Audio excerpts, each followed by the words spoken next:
So earlier this week, I made a fundamental business mistake within my voiceover business. And I want to share it with you in hopes that you don't make the same crazy mistake that I did. And then after I explain what I did, I'll talk a little bit about why it's so important to understand and try to avoid this same mistake. Earlier this week, I received an email from a new client, somebody I'd never worked with before.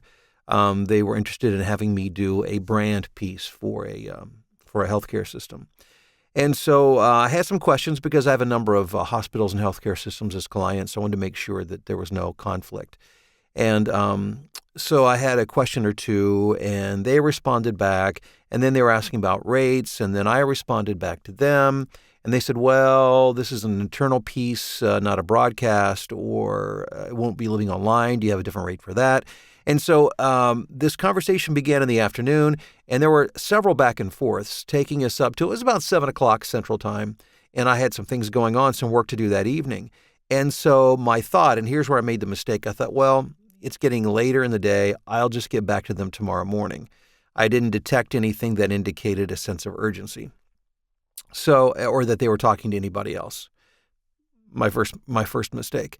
So the next morning, I got up and I responded to the email, and I heard back, and she said, well, it was urgent. We needed to get it done quickly, so I found another talent, and the project is finished.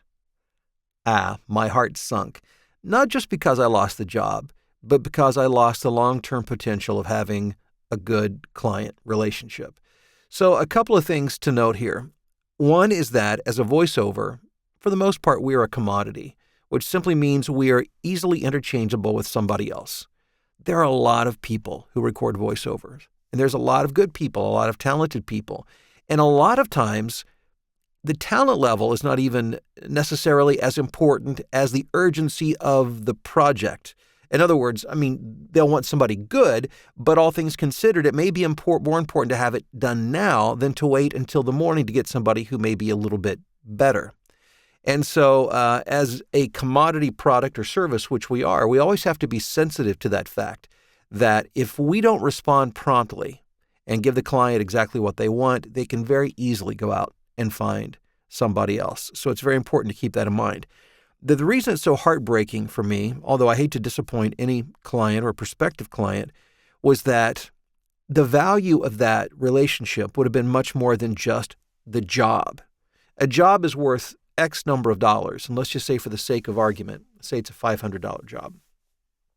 The value of the job is $500, but the value of that client over time could be worth $10,000, $50,000, maybe even $100,000, depending on the length of the relationship and how much work they have for you.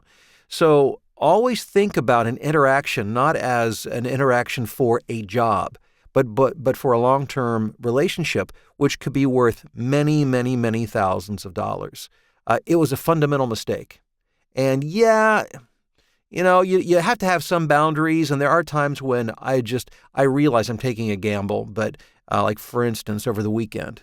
And if I don't want to respond on the weekend, I've got other things that are important in my life. I'm not going to respond. But it was a measured choice that this is more important than that. But in this case, it was something I could have very easily responded to in a matter of seconds, and I didn't. And I lost. I blew it. Don't make the same mistake. Be prompt and understand that voiceover is the last link of the production chain, usually. Meaning a project, assuming it's a video type project, has been storyboarded, the script has been written, the video elements have been produced. Now they need a voiceover. Oftentimes the voiceover is almost like the afterthought. Oh crap, we need a voiceover.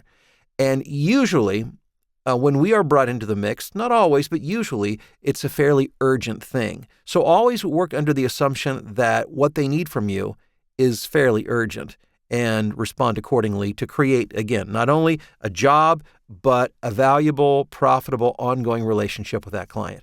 I hope you find this video helpful. If so, make sure you like it, share it, subscribe, and I'll talk to you soon.